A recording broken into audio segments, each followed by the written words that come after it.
ದೇಶಕ್ಕೆ ಸ್ವಾತಂತ್ರ್ಯ ಬಂದು 75 ವರ್ಷಗಳು ಕಳೆದರೂ ಸಹ ಕೆಲವು ಗ್ರಾಮೀಣ ಪ್ರದೇಶಗಳಲ್ಲಿ ಅಸ್ಪೃಶ್ಯತೆ ಇನ್ನೂ ಜೀವಂತವಾಗಿರುವುದು ದುರದೃಷ್ಟಕರ ಸಂಗತಿ ಎಂದು ಶಾಸಕರಾದ ಸನ್ಮಾನ್ಯ ಎಸ್.ಆರ್. ವಿಶ್ವನಾಥ್ ಅವರು ವಿಷಾದ ವ್ಯಕ್ತಪಡಿಸಿದರು.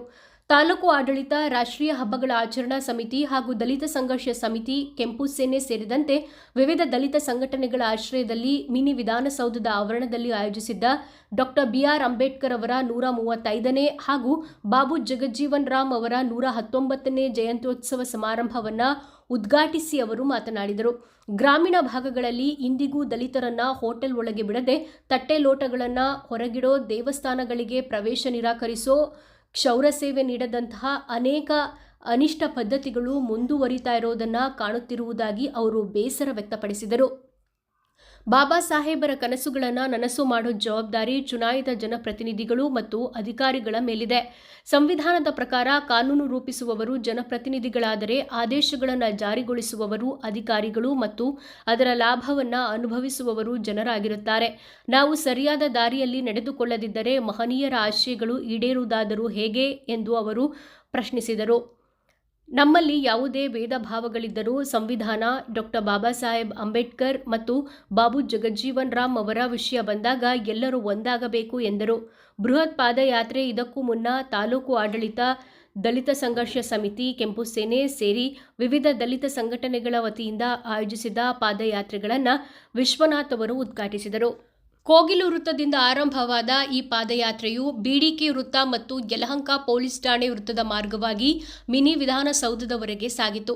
ಅಂಬೇಡ್ಕರ್ ಅವರ ಭಾವಚಿತ್ರವನ್ನು ಬೆಳ್ಳಿ ರಥದಲ್ಲಿ ಪ್ರತಿಷ್ಠಾಪಿಸಿ ವಿವಿಧ ಜಾನಪದ ಕಲಾತಂಡಗಳ ಪ್ರದರ್ಶನಗಳೊಂದಿಗೆ ಸಾವಿರಾರು ಕಾರ್ಯಕರ್ತರು ಮೆರವಣಿಗೆಯಲ್ಲಿ ಭಾಗವಹಿಸಿದರು. ಅನ್ನದಾನ ಏರ್ಪಡಿಸಲಾಗಿತ್ತು. ಯಲಹಂಕ ತಹಶೀಲ್ದಾರ್ ಶ್ರೇಯಸ್ ಜಿಎಸ್, ಬೆಂಗಳೂರು ಉತ್ತರ ನಗರ ಪಾಲಿಕೆಯ ಯಲಹಂಕ ಉಪವಿಭಾಗದ ಕಾರ್ಯಪಾಲಕ ಇಂಜಿನಿಯರ್ ಸುಧಾಕರ್ ರೆಡ್ಡಿ, ವಿವಿಧ ದಲಿತ ಸಂಘಟನೆಗಳ ಮುಖಂಡರಾದ H. Marappa, Muni Anjinappa, D. Rajanna, G. Guruswamy, Mavalipura B. Srinivas, BR. Muniraju, DV. Veerabhadregowda, KM. Murali, J. Lingaiah ಮತ್ತಿತರರು ಉಪಸ್ಥಿತರಿದ್ದರು. ಯಾಕಂದರೆ ಇವತ್ತು ಬಾಬಾ ಸಾಹೇಬ್ ಅಂಬೇಡ್ಕರ್ ಅವರ ಜಯಂತಿಯನ್ನ ಬೆಂಗಳೂರು ವಿಧಾನಸೌಧದಲ್ಲಿ ಮಾಡ್ತಾರೆ. ನಾವೆಲ್ಲ ಅಲ್ಲಿಗೆ ಹೋಗ್ಬೇಕಾಗಿತ್ತು. ಆದರೆ ಕಳೆದ ವರ್ಷ ಇಲ್ಲಿ ಪ್ರತಿಮೆಯ ಅನಾವರಣ ಆದಮೇಲೆ ಯಲಹಂಕ ನಾವ್ಯಾಕೆ ಅಲ್ಲಿ ಹೋಗ್ಬೇಕು, ಬೆಂಗಳೂರು ಕಡ್ದವ್ರು ನಾವಲ್ವ, ಯಲಹಂಕದವ್ರಲ್ವಾ, ಕೆಂಪೇಗೌಡರು ಅವರಲ್ಲಿ ಬರಬೇಕು, ನಾವ್ಯಾಕೆ ಅಲ್ಲಿ ಹೋಗ್ಬೇಕು ಅಂತೇಳಿ ನಮ್ಮೆಲ್ಲ ಮುಖಂಡರು ತೀರ್ಮಾನ ಮಾಡಿ ಮೆರವಣಿಗೆ ಮಾಡಿದ್ವಿ. ಭಾಳ ದೊಡ್ಡ ಮೆರವಣಿಗೆ, ನಾನು ನೋಡಿದಾಗೆ ಭಾಳ ದೊಡ್ಡ ಮೆರವಣಿಗೆಯನ್ನು ಮಾಡಿದ್ವಿ. ಮೊದಲನೇದಾಗಿ ನಮ್ಮ ಸಂಘಟನೆಯ ಎಲ್ಲ ಪದಾಧಿಕಾರಿಗಳಿಗೆ ನಾನು ಅಭಿನಂದನೆಗಳನ್ನು ಸಲ್ಲಿಸ್ತಾ ಇದ್ದೀನಿ. ಮಾರಪ್ಪ ಅವರು ಹೇಳಿದ ಮುರಳಿ ಮಾತಾಡಿದ್ಮೇಲೆ ಏನೂ ಇರಲ್ಲ ಅಂತ ಹೇಳಿ, ಮುನಾಯಪ್ಪ ಮಾತಾಡಿದ್ಮೇಲೆ ಮಾತಿಲ್ಲ ಅಂತ ಮುರಳಿ ಹೇಳ್ದ, ಮುರಳಿ ಮಾತಾಡಿದ್ಮೇಲೆ ಏನಿಲ್ಲ ಅಂತ ಮಾರಪ್ಪ ಹೇಳ್ದ, ಮಾರಪ್ಪ ಮಾತಾಡಿದ್ಮೇಲೆ ಏನಿಲ್ಲ ಅಂತ ಹೇಳ್ಬಿಟ್ಟು ಇನ್ನೊಬ್ರು ಹೇಳಿದ್ರು, ಜಯಲಿಂಗ್ ಅವರು ಹೇಳಿದ್ರು. ನನಗೇನು ಬಿಡ್ತದೆ, ಎಲ್ಲ ಬಳಿದು ಬಾಯಿಗೆ ಹಾಕೊಂಡಿದ್ದೀನಿ. ಅಧ್ಯಕ್ಷರಿಗೆ ಏನು ಇರಲ್ಲ. ಆದರೂ ನಾವು ಇಷ್ಟು ದೊಡ್ಡ ಮಟ್ಟದಲ್ಲಿ ಕಾರ್ಯಕ್ರಮದಲ್ಲಿ ಭಾಗವಹಿಸಿ ಹೋಗ್ತಾ ಇರಲಿಲ್ಲ. ತಿಂಗಳಾನ್ಗಟ್ಟಲೆ ಹೋಗ್ಬೇಕಾಗಿತ್ತು. ಅಲ್ಲೇನು ಓದ್ತಾ ಏನು 5 ಸ್ಟಾರ್ ಓಟ್ ಇರಲಿಲ್ಲ ಅವರಿಗೆ. ಭಾಳ ಕಷ್ಟಪಟ್ಟು ಓದವ್ರೆ. ಅದಾದಮೇಲೆ ಲಂಡನ್ ಸ್ಕೂಲ್ ಆಫ್ ಎಕನಾಮಿಕ್ಸ್ ಅಲ್ಲಿ ಓದಿದ್ದಾರೆ. ನಾವಾಗಲೇ ಮಾರಪ್ಪ ಹೇಳಿದ್ರು, ನಾವಿಲ್ಲಿ SLC ಫಸ್ಟ್ ಕ್ಲಾಸ್ ಮಾಡೋಕ್ಕೆ ಆಗಲ್ಲ ನಮ್ಮ ಕೈ, ನಾವೆಲ್ಲ 3rd ಕ್ಲಾಸ್ ಪಾಸ್ ಮಾಡೋದು. SLC ಪಾಸ್ ಮಾಡೋಕ್ಕೆ ತಿನ್ಕಲಾಡ್ತೀವಿ ನಾವು. ಅಷ್ಟು PhD ಇಂದ ಹಿಡಿದು ಪದವಿಗಳನ್ನು ಪಡಿಬೇಕಾದ್ರೆ ಅವ್ರ ಬ್ರೈನ್ ಹೆಂಗಿತ್ತು ಅಂತೇಳಿ ತಾವು ಯೋಚನೆ ಮಾಡಬೇಕು. ಬೇರೆ ದೇಶದಲ್ಲಿ ಏನಾದರೂ ಅಂಬೇಡ್ಕರ್ ಅಂತವ್ರು ಸಿಕ್ಕಿದ್ರೆ ಇಷ್ಟೊತ್ತಿಗೆ ದೇಶದ ಪ್ರಧಾನಿ ಮಾಡಿ ರಾಷ್ಟ್ರಾಧ್ಯಕ್ಷರು ಮಾಡ್ಬಿಡ್ತಾ ಇದ್ರು. ನಮ್ಮ ದೇಶದಲ್ಲಿ ಕಾಲೆಳೆಯ ಬುದ್ಧಿ ಜಾಸ್ತಿ. ಯಾವನ್ ಮುಂದಕ್ಕೆ ಹೋದ್ರೆ ಕಾಲು ಎಳೆದು ಬಲಸ್ಬಿಡ್ತಾರೆ ಹತ್ರ ಕಡೆ. ಅಂಬೇಡ್ಕರ್ ಕೂಡ ಆಗಿದ್ದು ಹಂಗೆ, ಬಾಬು ಜಗಜೀವನ್ ರಾಮ್ ಮಾಡಿದ್ದು ಹಂಗೇನೆ. ಈ ದೇಶದ ಪ್ರಧಾನಿ ಆಗಿಬಿಟ್ರೆ ಅಂಬೇಡ್ಕರ್ ಅವರು ವ್ಯವಸ್ಥಿತವಾಗಿ ಅವರನ್ನು ರಾಜಕೀಯ ಮುಗಿಸುವಂಥ ಕೆಲಸ ಕೂಡ ಆಯಿತು. ಇವತ್ತು ರಾಜಕಾರಣಕ್ಕೋಸ್ಕರ ಅಂಬೇಡ್ಕರ್ನ ಇಟ್ಕೊಂಡಿದ್ದೀವಿ. ಯಾಕಂದರೆ ದಲಿತರು ಓಟ್ ಬೇಕು, ಅಂಬೇಡ್ಕರ್ ಬೈದ್ಬಿಟ್ರೆ ಓಟ್ ಮೈನಸ್ ಆಗ್ತದೆ, ಹೊಗಳಿದ್ರೆ ಪ್ಲಸ್ ಆಗ್ತದೆ. ಈ ಥರ ಓಟ್ ಬ್ಯಾಂಕ್ ಆಗಿ ಮಾಡ್ಕೊಳ್ಳೋಂಥ ಕೆಲಸವನ್ನು ನಾವು ಯಾರು ಕೂಡ ಯಾಮಾರಕ್ಕೆ ಹೋಗಬಾರ್ದು. ಕೆಲಸ ಮಾಡಿದರೆ ಓಟ್ ಹಾಕು, ಕೆಲಸ ಮಾಡಿದ್ರೆ ಮನೆಗೆ ಕಳಿಸು. ಏನು ಮಾಡಪ್ಪ?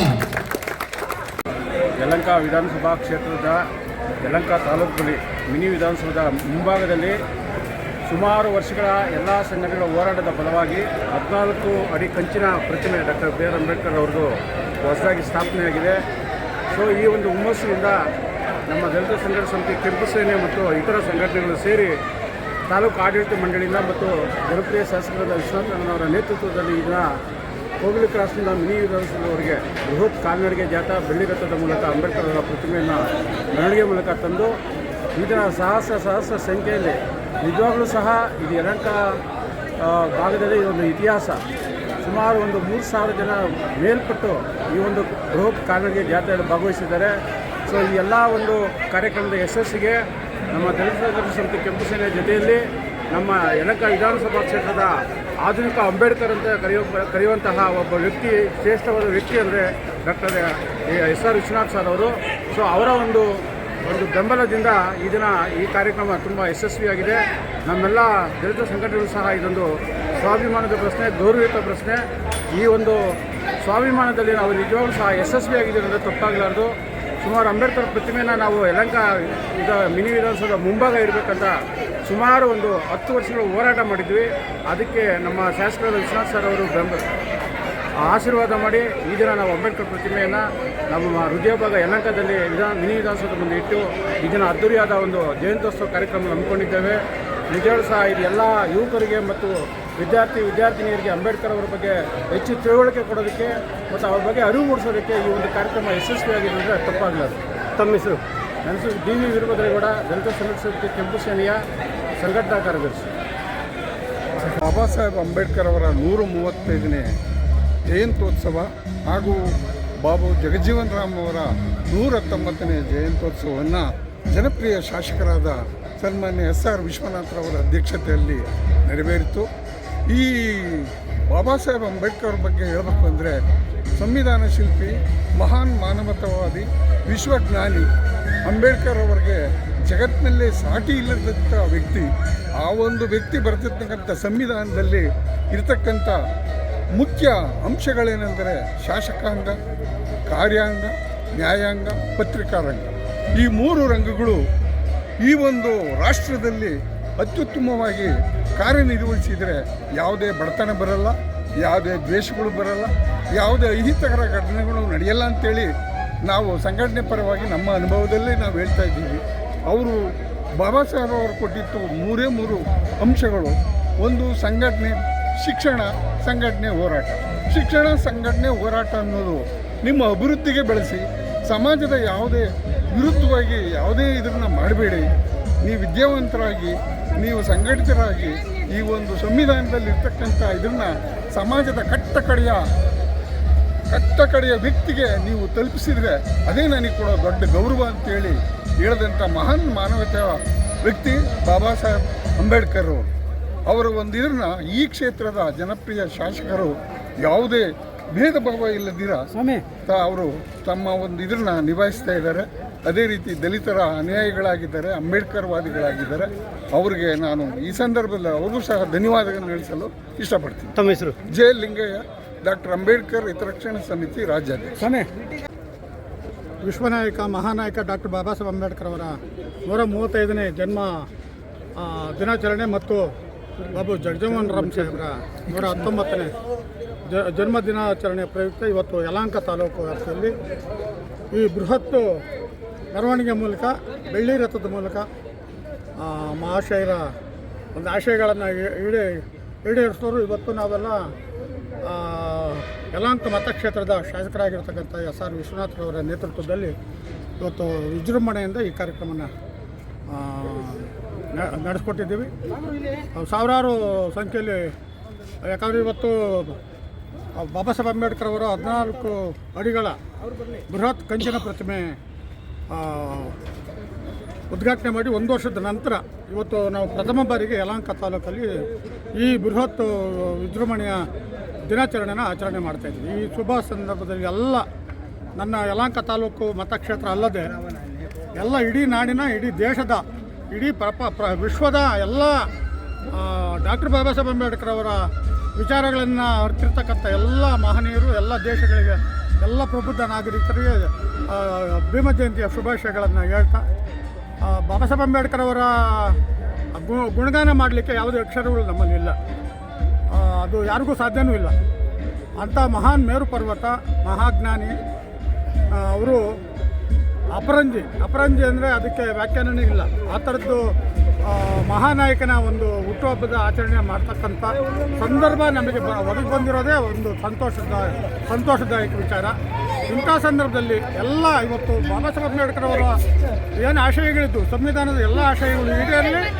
ಎಲ್ಲ ಸಮುದಾಯಗಳು ಇವತ್ತು 9,315 ಜಾತಿಗಳು, 19,528 ಭಾಷೆಗಳು ಎಲ್ಲ ಕೂಡ ಎಲ್ಲ ದೇಶ ಪ್ರಾಂತ್ಯ ಮತ್ತು ಭಾಷೆ, ಈ ಗಡಿ ನಾಡು ಎಲ್ಲ ವಿಚಾರಗಳಲ್ಲೂ ಕೂಡ ಜನಗಳಿಗೆ ತಲುಪಲಿ.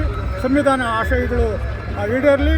ಸ್ವಾತಂತ್ರ್ಯ ಬಂದು 80 ವರ್ಷ ಆದರೂ ಕೂಡ ಇವತ್ತು ಅಸ್ಪೃಶ್ಯತೆ ಇನ್ನೂ ಕೂಡ ಉಳ್ಕೊಂಡಿದೆ. ಅಸ್ಪೃಶ್ಯತೆ ವಿರುದ್ಧ ನಾವೆಲ್ಲ ಕೂಡ ಹೋರಾಟ ಮಾಡ್ತಾಯಿದ್ದೀವಿ. ಅಸ್ಪೃಶ್ಯತೆ ನಾಶ ಬೇಗ ಆಗಲಿ, ಆಮೇಲೆ ಜಾತಿ ವಿನಾಶ ಆಗಲಿ, ಜಾತಿ ಮೇಲು ಕೀಳು ಎಲ್ಲ ಕೂಡ ಇದೆಲ್ಲ ಸರ್ವನಾಶ ಆಗಬೇಕು ಅನ್ನೋವಂಥದ್ದೇ ನಮ್ಮೆಲ್ಲರ ಉದ್ದೇಶ. ಆ ಧ್ಯೇಯಕ್ಕಾಗಿ ನಾವೆಲ್ಲರೂ ಕೂಡ ಹೋರಾಟ ಮಾಡ್ತಾಯಿದ್ವಿ. ಅದು ಸಂವಿಧಾನದ ಆಶಯಗಳಂತೆ ಅದು ಈಡೇರಬೇಕು. ಅದು ಬೇಗ ಈ ಜಾತಿ ಮೇಲು ಕೀಳು, ಜಾತಿ ಭೇದ ಇವೆಲ್ಲ ನಾಶ ಆದರೆ ದೇಶ ಸುಭಿಕ್ಷವಾಗಿ ನಡೀತದೆ. ಎಲ್ಲರೂ ಕೂಡ ಸಮಾನತೆಯಿಂದ ಬದುಕಬಲ್ಲರು. ಹೆಣ್ಣು ಗಂಡು ಅಂತ ಭೇದ ಭಾವ ಎಲ್ಲರೂ ಕೂಡ ಸಮಾನವಾಗಿ ಬದುಕಲಿಕ್ಕೆ ಸಂವಿಧಾನದ ಆಶಯಗಳು ಅದು ಅವಕಾಶ ಕಲ್ಪಿಸ್ಕೊಟ್ಟದೆ. ಅದಕ್ಕೆಲ್ಲ ಕೂಡ ಇವತ್ತು ಸಮಯ ಬಂದು ಒದಗಿರೋದ್ರಿಂದ ಅದರ ಆಶಯದಂತ ನಾವೆಲ್ಲರೂ ಕೂಡ ನಡೆಯೋಣ ಅಂತೇಳಿ ನನ್ನ ಮಾತು ಮುಗಿಸ್ತಾ ಇದ್ದೀನಿ. ಜೈ ಭೀಮ್, ಸಂವಿಧಾನ ಜೈ ಸಂವಿಧಾನ. ವಿಶ್ವಾದ್ಯಂತ ಮಹಾಮಾನವತಾವಾದಿ ಸಂವಿಧಾನ ಶಿಲ್ಪಿ ಬೋಧಿಸತ್ವ ಬಾಬಾ ಸಾಹೇಬ್ ಡಾಕ್ಟರ್ BR ಅಂಬೇಡ್ಕರ್ ಅವರ 135ನೇ ಜನ್ಮದಿನಾಚರಣೆಯ ಅಂಗವಾಗಿ ಈ ದಿವಸ ಯಲಹಂಕ ಕೋಗಿಲು ವೃತ್ತದಿಂದ ಯಲಹಂಕ ಮಿನಿ ವಿಧಾನಸೌಧದ ಮುಂಭಾಗದಲ್ಲಿ ನೂತನವಾಗಿ ನಿರ್ಮಿಸಿರ್ತಕ್ಕಂಥ ಸಂವಿಧಾನ ಶಿಲ್ಪಿ ಭಾರತ ರತ್ನ 14 ಅಡಿ ಎತ್ತರದ ಡಾಕ್ಟರ್ ಬಾಬಾ ಸಾಹೇಬ್ ಅಂಬೇಡ್ಕರ್ ಅವರ ಪ್ರತಿಮೆವರೆಗೂ ಇವತ್ತು ನಮ್ಮ ಯಲಹಂಕ ಕ್ಷೇತ್ರದ ಶಾಸಕರಾದಂಥ SR ವಿಶ್ವನಾಥ್ರವರ ನೇತೃತ್ವದಲ್ಲಿ ವಿವಿಧ ಎಲ್ಲ ದಲಿತ ಸಂಘಟನೆಗಳ ಮುಖಂಡರುಗಳು, ಕಾರ್ಯಕರ್ತರು ಮತ್ತು ಎಲ್ಲ ವರ್ಗದವರು, ಎಲ್ಲ ಜಾತಿರಹಿತವಾಗಿ ವರ್ಗರಹಿತವಾಗಿ ಇವತ್ತು ಎಲ್ಲರೂ ಕ್ಷೇತ್ರದಲ್ಲಿ ಅಂಬೇಡ್ಕರ್ ಸಾಹೇಬರ ಕಾರ್ಯಕ್ರಮದಲ್ಲಿ ಭಾಗವಹಿಸಿ ಒಂದು ಅದ್ಭುತವಾದಂಥ ಒಂದು ಮೆರವಣಿಗೆ ಮಾಡೋದ್ರ ಮೂಲಕ ಇವತ್ತು ನಮ್ಮ ಏನು ವೇದಿಕೆಯ ಕಾರ್ಯಕ್ರಮದಲ್ಲಿ ಅನೇಕರು ಅಂಬೇಡ್ಕರ್ ಸಾಹೇಬರ ಬಗ್ಗೆ ಮತ್ತು ಅವರ ಚಿಂತನೆಗಳ ಬಗ್ಗೆ ಮತ್ತು ಅವರ ಭಾಷಣಗಳು, ಬರಹಗಳ ಬಗ್ಗೆ ಅನೇಕ ವಿಚಾರಧಾರೆಗಳನ್ನು ಸಭೆಯಲ್ಲಿ ಸಮಾರಂಭದಲ್ಲಿ ಶಾಸಕರು ಸಹ ಒಂದು ವಿಷಯಗಳನ್ನು ಜನಗಳಿಗೆ ಮುಟ್ಟೋದ್ರ ಮೂಲಕ ಎಲ್ಲ ನಾಯಕರುಗಳು ಸಹ ಇವತ್ತು ಸಮಾರಂಭದಲ್ಲಿ ಮಾತನಾಡಿದ್ದೀವಿ. ಅಂಬೇಡ್ಕರ್ ಅವರ ಚಿಂತನೆಗಳ ಬಗ್ಗೆ, ಆಮೇಲೆ ಅವರ ಆದರ್ಶಗಳನ್ನು, ಅವರ ಚಿಂತನೆಗಳನ್ನು, ಅವರ ಭಾಷಣಗಳು ಮತ್ತು ಬರಹಗಳನ್ನು ನಾವೆಲ್ಲರೂ ಮೈಗೂಡಿಸ್ಕೊಳ್ಬೇಕು. ಮತ್ತು ಈ ರಾಷ್ಟ್ರದಲ್ಲಿ ಸಂವಿಧಾನವನ್ನು ಬಲಿಷ್ಠಗೊಳಿಸಬೇಕು. ಸಂವಿಧಾನ ಬಿಟ್ಟರೆ ಬೇರೆ ಏನೂ ಇಲ್ಲ, ಯಾವುದೇ ಕುರಾನು ಇಲ್ಲ, ಬೈಬಲ್ಲು ಇಲ್ಲ, ಮತ್ತು ಭಗವದ್ಗೀತೆ ಇಲ್ಲ. ಎಲ್ಲ ನಮ್ಮನ್ನೆಲ್ಲ ರಕ್ಷಣೆ ಮಾಡಬೇಕಾದ ಒಂದು ಆಯುಧ ಅಂತಂದರೆ ಅದು ಸಂವಿಧಾನ ಅಂತ ಈ ಸಂದರ್ಭದಲ್ಲಿ ಹೇಳಲಿಕ್ಕೆ ಬಯಸ್ತೀನಿ.